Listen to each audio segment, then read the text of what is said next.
అందరికీ శుభోదయం, శుభమస్తు.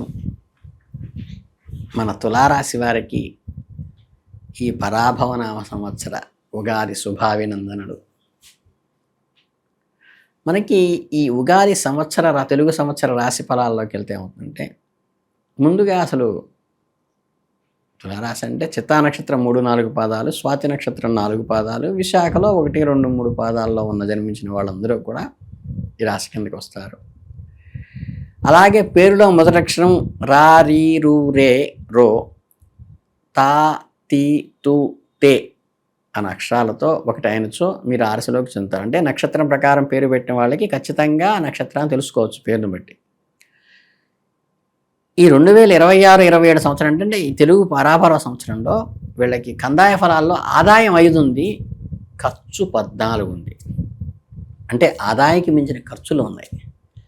ఇక రాజపూజ్యం 6 ఉంటే అవమానం కేవలం 3 ఉంది. అంటే గౌరవ మర్యాదలు విపరీతంగా ఉంటాయి.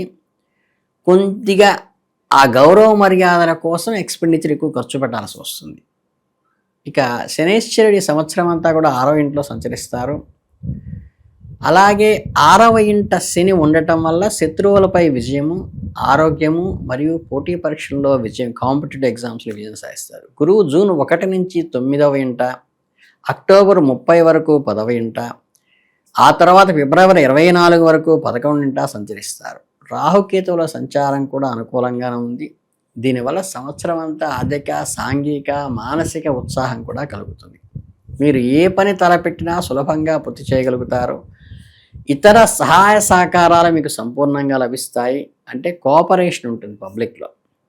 అలాగే ఈ సంవత్సరం కోరిక నెరవేరే అవకాశం ఉన్నది. కుటుంబ సౌఖ్యము, సంతానం వలన లాభం కూడా కలిగే అవకాశం ఈ సంవత్సరంలో ఉంది. ఈ సంవత్సరం రాజకీయ నాయకులకు నూతన ప్రయత్నాలు రాణిస్తాయి. ఆకస్మిక ప్రయాణాలు లాభాన్ని కలిగిస్తాయి. ఉన్నత ఉద్యోగుల విషయానికి వస్తే వారు తలచిన పనులు నెరవేరటమే కాకుండా వృత్తి యందుకు అధిక కీర్తిని, ఉన్నత పదవిని కూడా పొందుతారు. దూర ప్రయాణాలు చేయవలసి వస్తుంది. అధికారుల ముప్పు పొందే అవకాశం ఉన్నది. మహిళా ఉద్యోగుల కీర్తి ప్రతిష్టలతో వృద్ధిలో రాణిస్తారు. సంతాన శుభం కలుగుతుంది. కాంట్రాక్టుదారులకు వృత్తి యందు సౌఖ్యము మరియు ధనలాభం ఉన్నప్పటికీ కొన్ని వ్యవహారాలందు చిక్కులు ఎదురయ్యే అవకాశం ఉంటుంది. ఈ ల్యాండ్ అంటే రియల్ ఎస్టేట్ రంగాల్లో క్రయ విక్రయాల్లో మేలు జరుగుతుంది. వాహన ప్రమాదాలు కొంత సూచించక తప్పదు. ఇక ఇండస్ట్రీ అంటే పారిశ్రామికవేత్తలకు ఫ్యాక్టరీల్లో అభివృద్ధి, దాంతోపాటు ఫేమ్, ఇన్ఫ్లుయెన్స్, కీర్తి ప్రతిష్టలు కూడా పెరుగుతాయి. ఈ 2026 సంవత్సరం ప్రథమార్థంలో జనవరి నుండి జూన్ వరకు విశ్లేషిస్తే సంవత్సర ప్రారంభం నుండి దైవారాధన పట్ల మీకు ఆసక్తి పెరుగుతుంది. మంచి ఫలితాలనిస్తుంది. వ్యాపార ఉద్యోగ రంగాల్లో ఉన్న వాళ్ళకి శుభ ఫలితాలు కలుగుతాయి. ఎన్నాళ్ళ నుంచో పూర్తిగానే పెండింగ్ పనులు కూడా ఈ ఉగాది తర్వాత మీకు నెరవేరుతాయి. అలాగే ఖర్చులు ఎక్కువగా ఉండి లాభాలు పెద్దగా కనిపించకపోయినప్పటికీ కూడా గౌరవ మర్యాదలకైతే లోటు ఉండదు. అంటే అప్పులు పెరుగుతాయి, అభిమానులు పెరుగుతారు. మనోవ్యాకులత, నూతన ప్రదేశాలకు ప్రయాణం చేసే సూచనలు కూడా మనం తప్పనిసరిగా చేయవలసిగా తప్పదు. ఇక ఓవరాల్గా చూస్తే ఏప్రిల్ నాటి పరిస్థితుల్లో పెద్దల వల్ల కొన్ని ముఖ్యమైన ప్రయోజనాలు సాధిస్తారు. వృత్తి, ఉద్యోగ, వ్యాపారాల్లో మంచి అభివృద్ధి సాధిస్తారు. ఆదాయం కంటే వ్యయం ఎక్కువగా ఉన్నప్పటికీ, అంటే రాబడి వస్తున్నట్టే ఖర్చులు అయిపోతున్నప్పటికీ కూడా కుటుంబమునందు కళ్యాణ గడియలు, శుభకార్యాలు జరుగుతాయి. మే నెలలో ఉద్యోగులకు యోగం కలుగుతుంది. వృత్తి, ఉద్యోగ, వ్యాపారాల్లో ఒత్తిడి పెరిగినప్పటికీ, స్థల మార్పులు వచ్చినప్పటికీ కూడా విజయము, గౌరవము పొందుతారు. ఇక జూన్ నాటికి ఏంటంటే విద్యా, వైజ్ఞానిక రంగాల్లో విశేషమైన కృషి చేయగలుగుతారు. కొత్త వస్త్రములు, బంధుమిత్రులతో సంతోషంగా గడపటము అలా టైం దొరుకుతుంది. ఆర్థిక లాభాలు అధికంగా ఉంటాయి. మీరు చేపట్టిన కార్యక్రమాలన్నీ సక్సెస్ అవుతాయి. ఇక సంవత్సరం ద్వితీయార్థం అంటే జూలై నుంచి వచ్చేసరికి ఏంటంటే ఆర్థిక వ్యవహారాలు తగ్గుట, భగవత్ చింతన పెరగటము, ఉద్యోగ వ్యాపారాలలో సత్సంకల్పంలో ముందుకు అడుగు వేయటము, జీవితానికి సంబంధించిన సమస్యల పరిష్కారానికి ఎప్పటి నుంచో ఉన్న వాటికి తొలగించడానికి ముందడుగు వేస్తారు. ఆగస్టు నాటికి ఏమవుతుందంటే తీర్థ దర్శనాలు చేస్తారు, సంతోషకరమైన అనుభవాలు అనుభవిస్తారు, సాంఘిక అంటే సోషల్ రిలేషన్స్ బాగా డెప్త్గా సాంఘిక సంబంధాలు పెరుగుతాయి.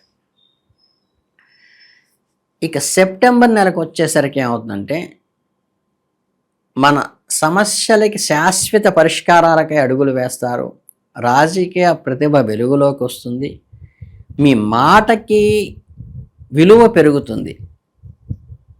ఇకపోతే అక్టోబర్ నెలకి వచ్చేసరికి ఏంటంటే వ్యాపార సంబంధమైన లాభాలు పొందుతారు, వస్తువుల నాణ్యత మీద ఆలోచన చేస్తారు, మీ ఆలోచన కార్యరూపం దాల్చి కార్యసిద్ధిని కూడా కలిగిస్తాయి. ఆత్మీయులలో ఒకరి ఆరోగ్య పరిస్థితి మీకు ఆందోళన కలిగిస్తుంది.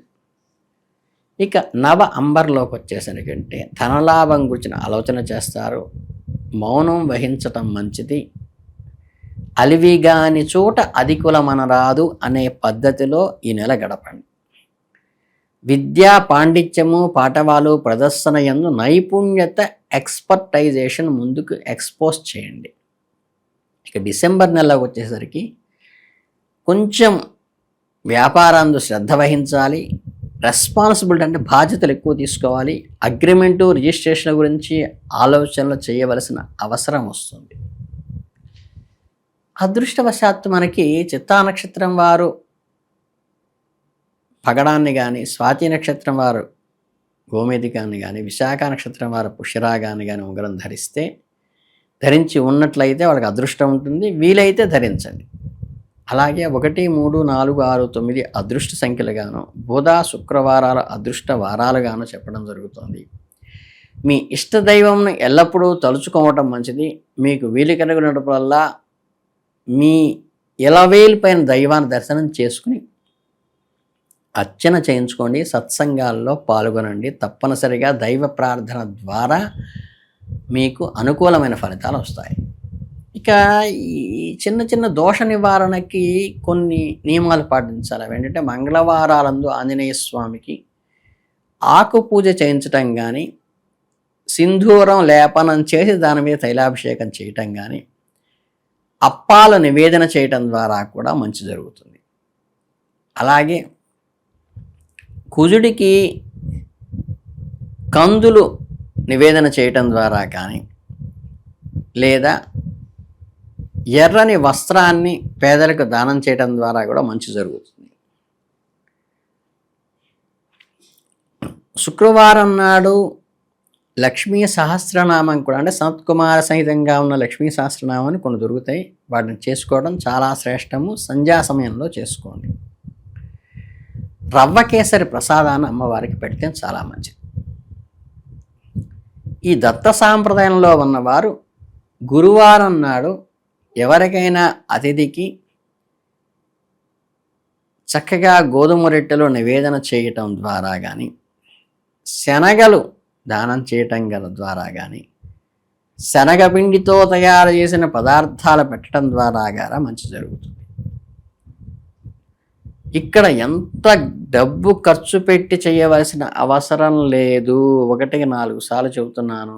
మనస్ఫూర్తిగా మీకు ఉన్న అందుబాటులో దైవ సంస్కారాలన్నీ కూడా బంగారు విగ్రహం దగ్గర నుంచి వెండి విగ్రహం, రాగి విగ్రహము, ఆఖరికి ఇత్తడి, కంచు ఇలా వచ్చి చివరికి పార్థివలింగాన్ని కూడా యాక్సెప్ట్ చేస్తారు. మీ పరిస్థితుల్ని అనుగుణంగా మాత్రమే అర్చన చేయమని భగవంతుడు చెప్పాడు.